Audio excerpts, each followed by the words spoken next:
Welcome inside episode 527 of the Locked On Senators podcast. I'm Ross Levitan on the outskirts of enemy territory in Winnipeg, Manitoba, alongside Brandon Piller up in the Blue Mountains. And I'm glad we waited until 2 p.m. because the Ottawa Senators made a few changes at practice in Detroit.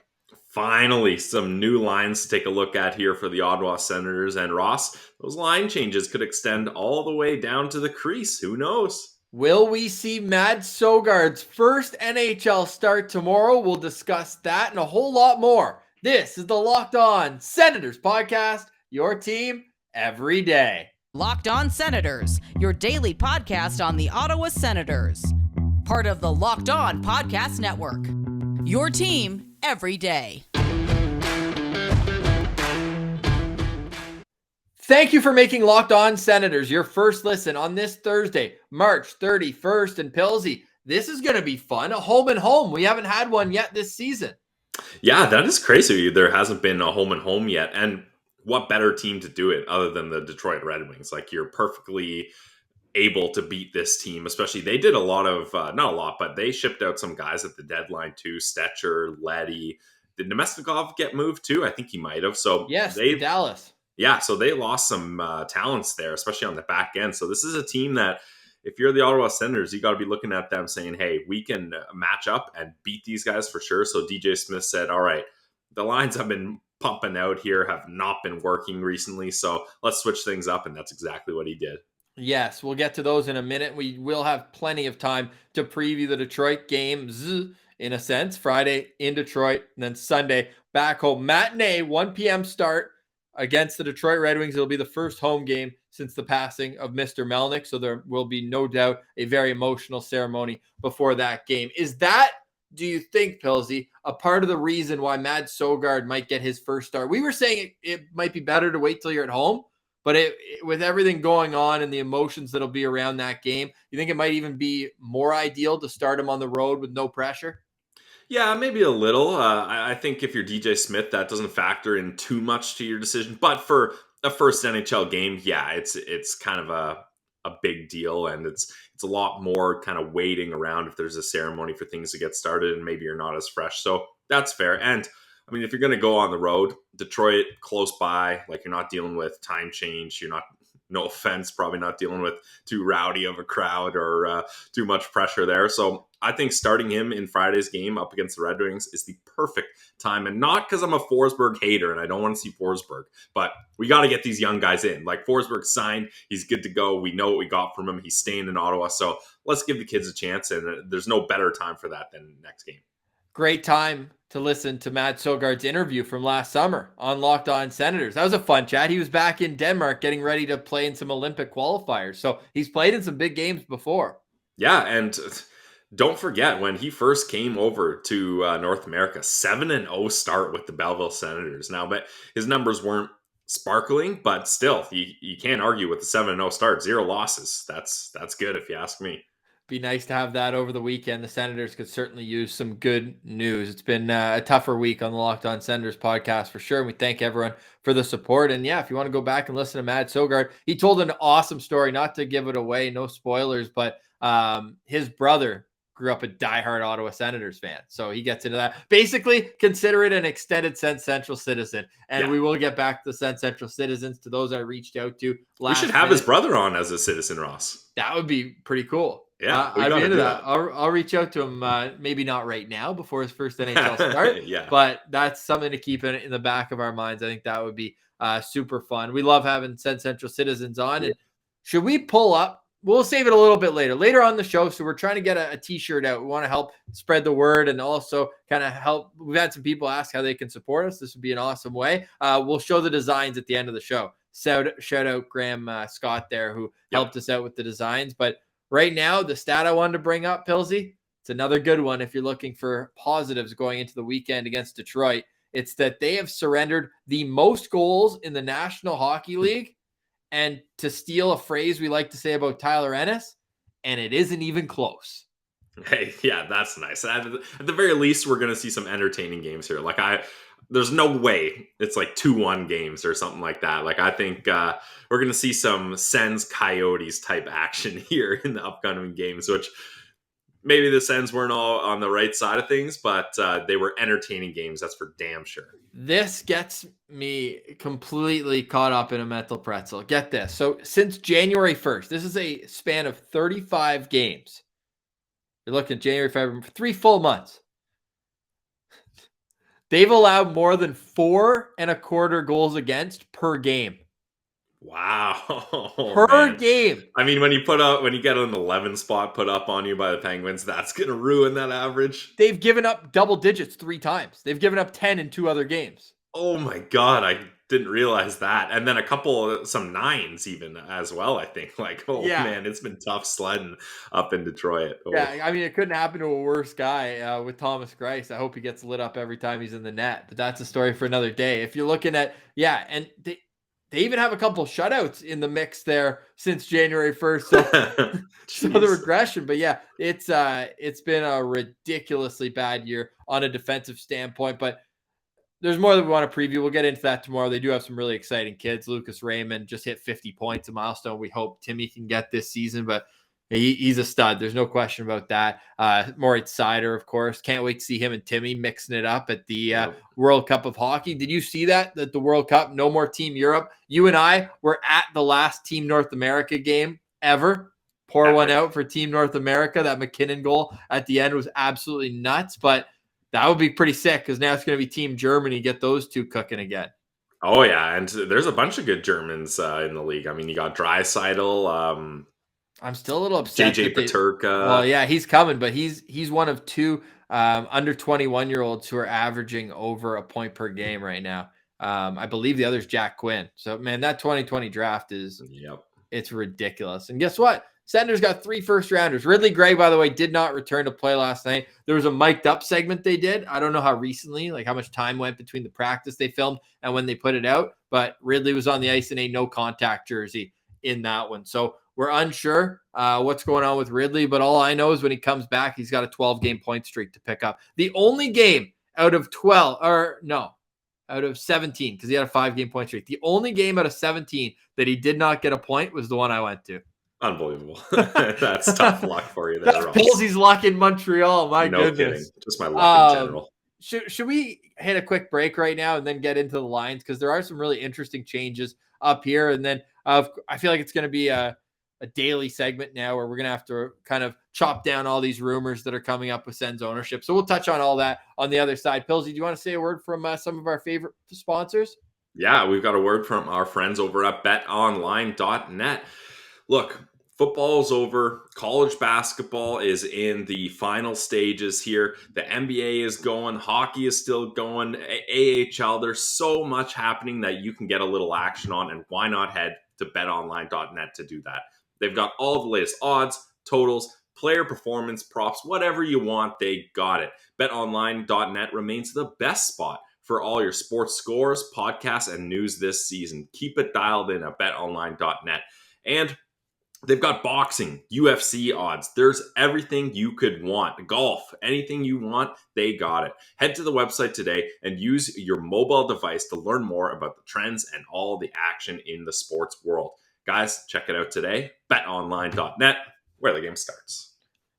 All right, Pilsy. So the Ottawa Senators, as we mentioned, it's a practice day, a late start, which makes me think the boys had a good time in Nashville after the game there because stayed overnight, traveled to Detroit in the afternoon yesterday, full off day, and then they're back at practice today. But you know who hadn't been taking time off yesterday had to be DJ Smith, cooking up some new line combinations for us. So I'll run through them real quick, Pilsy, and then you tell me what you think. And of course, you can always subscribe to our YouTube channel. We've got this beautiful, pristine, can't go wrong graphic, and it really looks a lot better when the pieces are fitting into the puzzle the way they are right now. It's Josh Norris between Brady Tkachuk and Drake Batherson. It's Tim Stützle between Alex Formenton and Connor Brown. The third line, Colin White has moved to center to play in between Mathieu Joseph and Tyler Ennis, who moves up from the fourth line.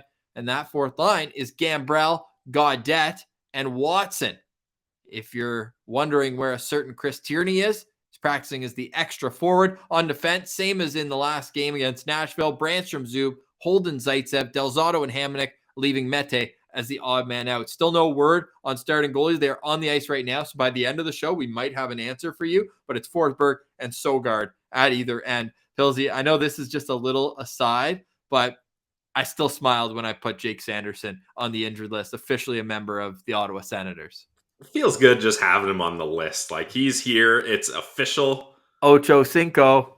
Yeah, 85. Let's go. Hey, you as a Bengals guy. Yeah, I love it. And I have an Ocho Cinco number 85 jersey. So no way. Out. So I got to get the Sanderson one to match. That's for sure. Getting into the lineups here, I think all Sens fans are happy that Chris Tierney is now the odd guy out. Not to harp on the guy, but he hasn't been getting it done. And I think Gaudette's been playing decent lately. Like, I thought his time on the second power play unit, he had a couple good shots to start the game off. And then Tyler Ennis, it doesn't make sense to bench the guy. Like, I feel like whenever he's out there, he's looking good. So I love that they've made that switch. And I'm going to be really intrigued watching that line of Joseph, White, and Ennis, because I think they can get it done. We saw Joseph and Ennis hook up on that great 2-on-1 play. So why not try to create some more magic there? Oh yeah, I saw it, Pilsy.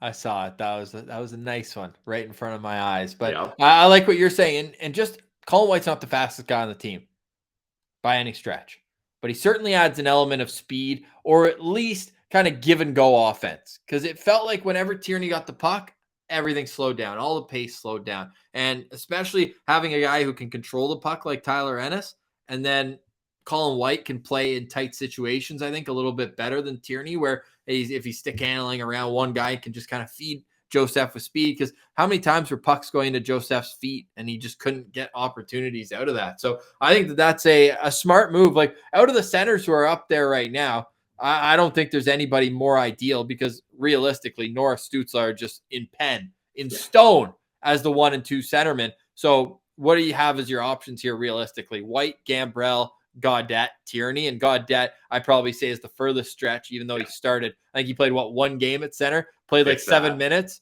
scored a goal, was -2. That was the wildest debut ever, because the goal was beautiful as well. But you're like, okay, I can see why someone took a chance on him.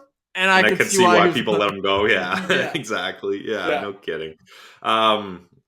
Yeah, and then the decor, we get the same line, so I think that's fine. I think we'll see an uptick in Hamonic and Uncle Deli's ice time. I think they've kind of warranted that, and Zaitsev, again, hasn't been great. I think Nick Holden's been all right, so I'd be interested to see how the ice time goes in that game. Yeah, me too. It's clear that DJ Smith or Jack Capuano, whoever's running the Deef Corps, is really interested in sheltering Brandy when the team's up, and playing them maybe too much when they're down. You know what I mean? So like in the game against Florida, Hamonic barely played. Yeah. And so they kind of swap out no matter what situation they are in the game. So yeah, I'll be interested to see the ice time allocation. I don't think Detroit has more than one line that really scares you.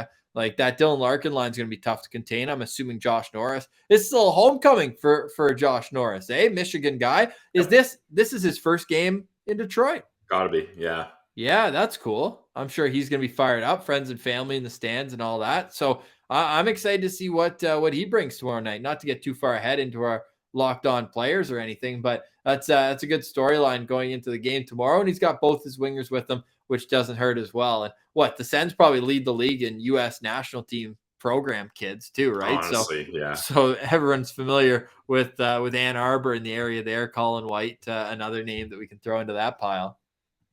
Yeah, there's a bunch of American guys, so I think they're going to love playing there. And yeah, this will be interesting to see how these two teams match up. It's insane that they're in the same division and they don't play till April. Like, yeah, that's so weird. I know one of the games got pushed, but very weird. And we've been looking forward to these games for a while. So we'll see what DJ Smith has to say after practice today and then into tomorrow morning when it's a Senators game day. But what are your thoughts? Again, we mentioned it briefly, but Mads Søgaard potentially getting his first NHL start. Yeah, I want to see that. Like, Mads Søgaard, he deserves the chance to do that. Dorian said this was the plan all along.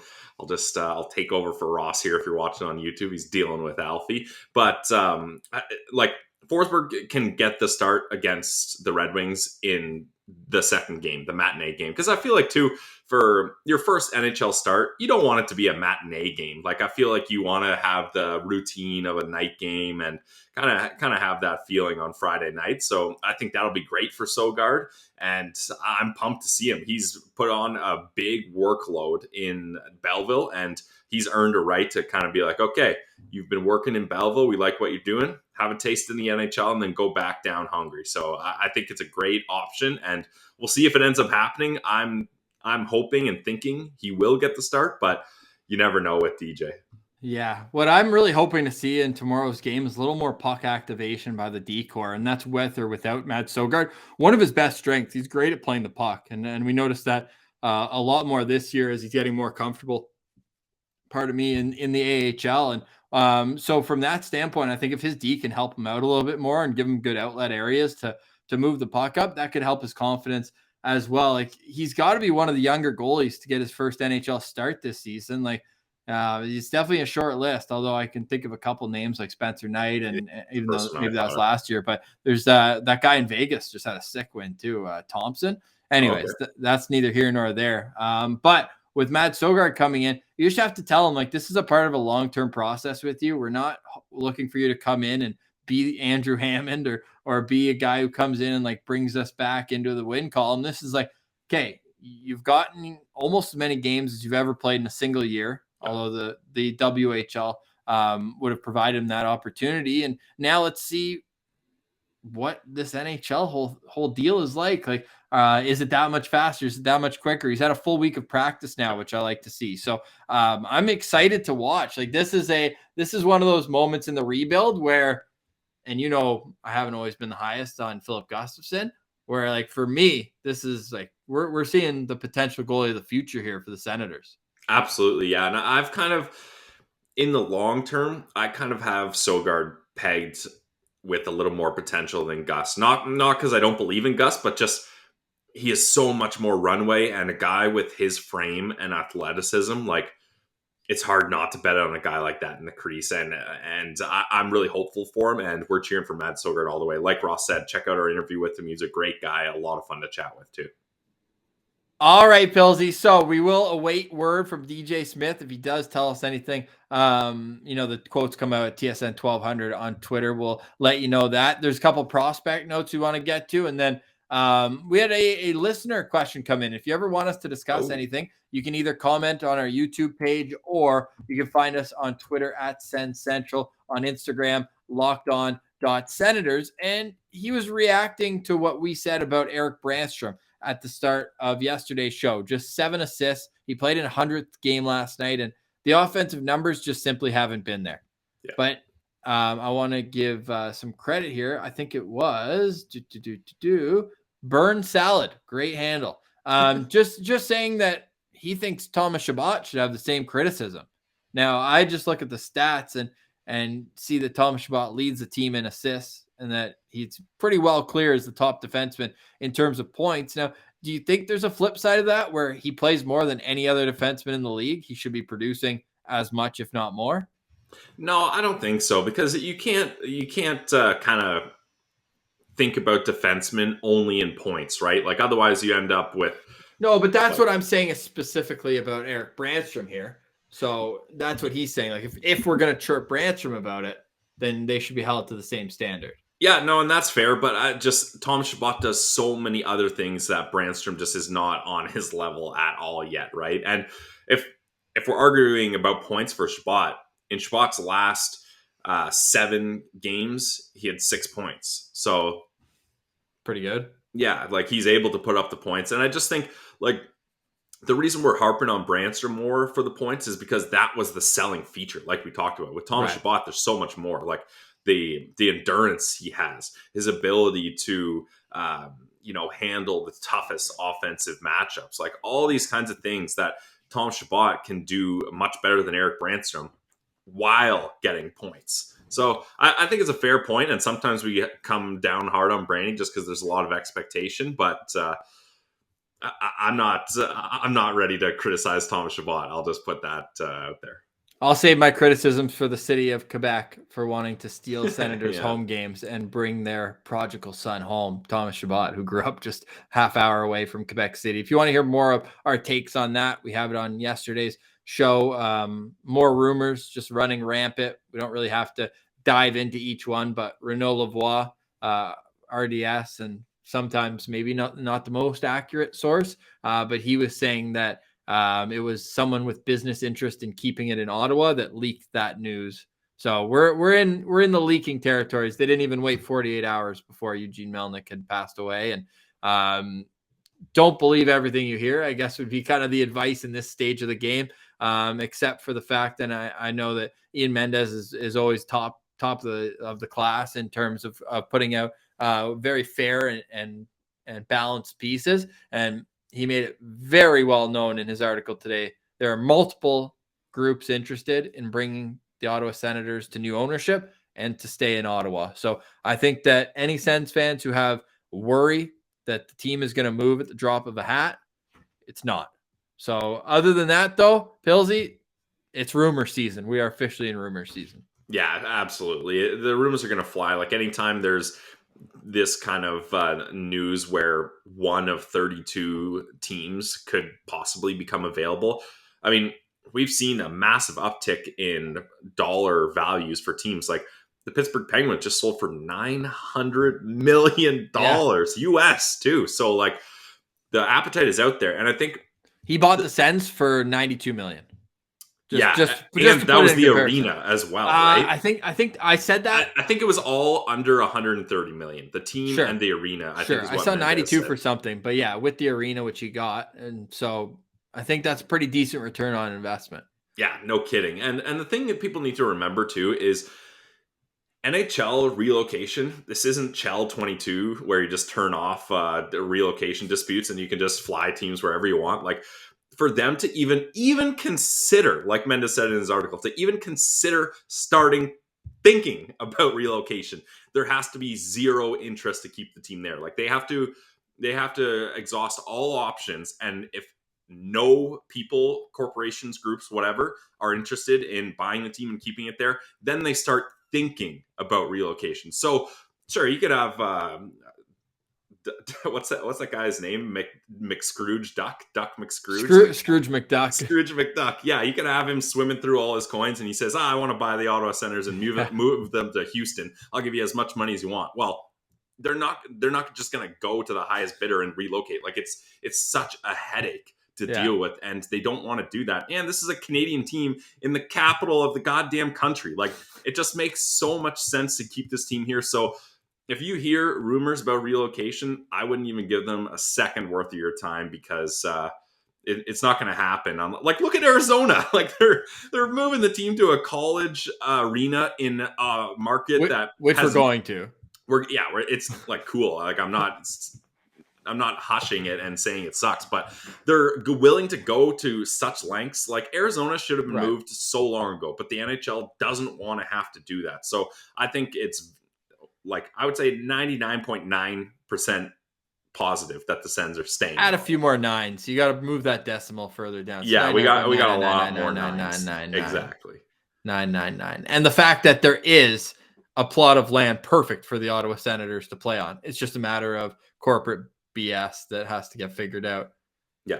Beforehand. And that would be a game changer. Like we're going to be at the first game at that arena. 100% we're at the first game. 1000%. Yeah, exactly. Jake Batherson. We're Jake Batherson injury status away from staying there. Because that would just be so awesome. And I think fans would love it. It would just add a whole new vibe to the city of Ottawa. Like, Ross, I'm not an Ottawa guy like you are, but the afternoon we spent in Ottawa before the home opener was awesome. Like there's so many cool I know, except then bars, you have to restaurants. pack it up and head west. Yeah, exactly. So that's kind of a bummer. But if it's right downtown and accessible through public transit, like, man, it's a massive game changer. So that's what we're hoping for. And it seems like that door isn't fully shut to LeBreton Flats. So focus on those rumors, I would say, is if the team's moving, it's from Canada to Ottawa. That's it. Elsie, we've got a new nickname alert. Nickname alert for Senators prospect Carson Latimer. Our boy, who scored twice in a 2-1 win for Prince Albert last night. Pair of tucks. See them at Sens Central on Twitter. So I asked him, because apparently the Prince Albert team, they said the mayor gets his second of the night. The mayor of Prince Albert. So he's the mayor. Do you want to know why his nickname's the mayor? Was he democratically voted in based on his region and party? Source. People love when I say source. Source. It's a nickname given to me by It's a nickname given by the fans in PA. They want me to be the next mayor here. Guess I'm just a popular guy. Hey, it wouldn't be the first time. What's his name? Brandon Bochensky. He's the mayor of the town he played in. So Grand Forks. Yeah, that's what I'm saying. So, so funny. It's very, very possible. And you guys heard talking with Lats, like, man, if there's one guy I would vote for without needing to hear his platform or what he's sporting, Lats is the guy. So the mayor, I love that. And how about 2 goals in last night's game? That's absolutely sick. Yeah, absolutely sick. I love seeing it too. And it's almost like a slap in the face to the Wheat Kings for being like, hey, if Ridley doesn't play, one Sens prospect has to take this game over. And it just so happened to be him. Put the cape on and jump on. One of them was almost from the Rockstar zone. Do you see that? His second one? No, I didn't. Oh, maybe I did. Yeah, it was from the corner below the face-off circle. Oh, beautiful. Yeah. Beautiful. Speaking of that, Kevin Fiala had a Rockstar goal the other night. Did he? That got me really excited. Yeah. Oh man, some people are saying that it's Dumba that's going to be gone, especially because the Minnesota Wild they extended Goligoski exactly at a nice price too. But now you're looking at it, there's 7 players on one-way contracts, and that's not even including Kalen Addison, who's an NHL defenseman. So I don't know if $6 million is going to be enough. They have $13 million that's just going to be dead money for the next couple of years. So it's what do you think Fiala wants in a contract? Like, I think he's probably looking at a 3 or 4 year term, close to. It's going to be 6.5 for sure, maybe even close to 7. Really, you don't think it's going to be even more than that? Probably not. No, I don't. He's making 5.5 now, so that means they only need like an extra mil 5 to be able to. Yeah, but that really kind of squeezes them, and that puts them right up against the cap. I'm still on the side that I think they have to move Fiala. I don't know how they're going to get it done, because he's going to want. Well, I guess he's a restricted free agent, so they have a bit of a leverage there. But I think they're going to want to replenish their system here a little bit. Like, they need some backup if they're not able to perform in these go for it years. So I don't know. It's going to be interesting, but I'm still very confident the Sens will have a good crack at Kevin Fiala. All right. We'll find out in the summer. A reminder, we like to tell everyone that we are in organizing mode for the April 23rd game. The tickets are already ready and available at group prices. We're still working on finding where we're going to go pregame. There will be somewhere, because, of course, there's going to be people who have their own, whether it's season tickets or going with their friends, family, whatever. We'd love to have a beer with everybody. I'm going to be in town for the final 3 games of the year. So definitely reach out if you're going to that. And we hope to have some merch ready. So we want to get just a feel for numbers, because this is coming fast and furious. Our good buddy at Sensual Healing, a recent Sens Central citizen for us, Graham, he was nice enough to create this design. So we're curious what people think, having the one on top, the at Sens Central citizen. I love that logo so much. Like, shout out Graham for doing that. And then I think that we just want to make it the EST 2019 inside the red rectangle. So let us know what you think, whether it's in the comments or on Twitter at Sens Central. Pilsy, you rock that, I hope. Oh, 100%. Yeah, so we're already in talks with the t-shirt company to get them printed. So we're just trying to figure out how big of an order should we make here, because we're going to try to have these available for you on April 23rd to purchase. And that'd be awesome. Like, and people are asking, like, how can we support you guys? This is something that we're kind of taking a risk on ourselves, but we also get the full benefit of it. So if you guys are interested in supporting us, let us know you're interested in buying merch, shirts, and that's the first step of the process. And hey, we could get crazy with it. We could do hats. We could do all kinds of stuff. So if this works out, there's much more in the cards. Yeah, we'll just start out with this one though, and we'll go from there. I love it. And again, can't shout out at Sensual Healing _ on Twitter. Go give him a follow there. Absolutely. All right, Pillsy, just a quick episode today. Lots of little notes to get to. It's a midweek, an emotional week, a long, exhausting week, but we got some nice news at the end of it with potentially getting to see Mads Søgaard on Friday night. We get to shift up the forward lines, get to add a little more speed to the third line, which I think will be really beneficial against a team that just can't contain speed as a defensive unit in Detroit. Yeah, I think it's going to be great. And it's nice just to see something new that we can dig our teeth into with the lines here. So very stoked for this game. And yeah, Tuesday seems like forever ago. Like let's get some Sens hockey going again. Sheesh. Yeah, it really does. Do you have any other notes or anything that I missed that you want to get to? No, I think that's it. Yeah, basically the big thing for us lately is working on this merch and trying to nail down a spot for the meetup, because I can't believe this meetup's actually happening. Like now that it's actually legit, I'm fired up. It's going to be awesome. Yeah, how many times did we tell Sens Central citizens throughout this show where we're going to have a beer?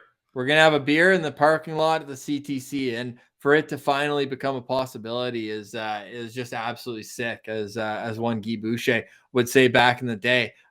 Finally, I do want to pull this up because, again, and we always love and appreciate Ian Mendes. You kidding me? Like this guy, he could just pigeon toss us and be like, all right, these kids, these silly kids coming in here and just trying to mix it up on online. But we put out today, and it's something that we talked about obviously quite a bit for today's show with the new lineup. So we put out asking everyone on Twitter at Sens Central if you could change the lines, what would they be? And of course, leave it to Ian Mendes to come over the top rope, create a ton of engagement for us. These are his ideal line combos. Pillsy, in an 82 game season, how many is this squad taking home?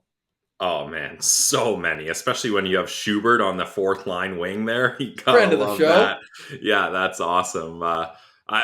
I love it. I think I was going to say, where's Mark Stone? But he's there in that third line. So no, we're good. We're good. Read the lineup for everybody. Oh yeah, sorry for the non-viewers, for the listeners only. Ian Mendez's ideal combos.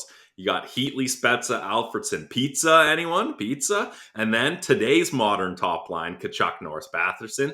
Then you get a nice gritty third line, Zach Smith with Pajot and Stone. Those are classic. And then this fourth line is just that's the fourth line when they made it to the Cup final. Yeah, it's just a throwback with Saprikin. Ian loves him. Dean McCammon, and of course, our good friend, Schubert. Yeah, so a lot of people wrote in as well. The third line during that Stanley Cup run was Kelly with Vermette and Neal. And that would have been nice, but obviously Ian having a little fun with that too. I threw out the argument as well for how about Turris, Hoffman, and Stone as the third line during the Hamburglar run. They were absolutely ridiculous. But also, if you want to make sure there's good chemistry in the locker room, maybe you stick with Smitty on the left wing there instead of Mike Hoffman. All right, that was a fun show. Quick one today. We'll be back tomorrow with a full preview of the Detroit Red Wings games. I'm sure there'll be some more rumors. We got more players in action, and we'll get after this because it's going to be the games are coming fast and furious. This is the longest stretch where there isn't hockey for the Senators for a little while. Just before we go, I'll rhyme off here. Up until the Senators' next 2-day break. Like, that's not even that long between games. They got 2 games, 2 days, if I could speak. See, back in the day, we would have cut that out. All good. Sorry for wasting 10 seconds there, guys. 2 days off between games. Then they play every other night until April 20th. So for the next 3 weeks, starting tomorrow, it's 1 day or less in between games because there's 2, even 3 back-to-backs in there. The wildest part, Pillsy, is when they play in Detroit, day off. In Boston, day off. Against Toronto at home, day off. Then back-to-back on the West Coast in Seattle and Vancouver. 2 postponed games. So they're going a 3-hour time change with 1 day off before a back-to-back. That is crazy. Yeah. That Seattle-Vancouver combo there, that we got to do that one day. I mean, I'm in BC five times a year, so I'll eventually make it out there. But Seattle, also a great spot. We'll plan that out next season. We're going to obviously do the pilgrimage to the home opener, and then I want to get involved, and we'll see how this event goes, because I'm still convinced that it's just a bunch of robots that are making ticket sales on the thing. I'm convinced nobody's coming, and that it's going to be just all Habs fans in our section. Could you imagine the nightmare that would create for us? No, I can't. But depending on how this event goes, maybe whether it's to go see Clevin at the Ralph or somewhere fun, and we'll see if people are interested in. Hey, the CTC is fun. Come on. No, the CTC is fun. We're gonna go somewhere fun next time. No, well, once you get inside, like how nice in Nashville when they're showing the outdoor view, and you got the street bars, all the bars right there. I've Vegas. Never been to Nashville. Yeah, but you've been to Vegas. We got to go somewhere you haven't been. Fair. Yeah. Anyways, plenty of time to get into all that. Hope you enjoyed today's show. A little more casual, I feel, than typical. Maybe not as those hard and fast topics weren't as prevalent today as they have been, of course, earlier this week, and then when they're playing each and every day. So this was a day to kind of just take a load off, chat, reload, and then tomorrow morning we got preview Detroit Red Wings, Ottawa Senators, first meeting of the year. So we'll get to that then. Thanks for listening to Locked On Senators. For Brandon Piller, I'm Ross Levitan. This has been the Locked On Senators podcast, your team every day.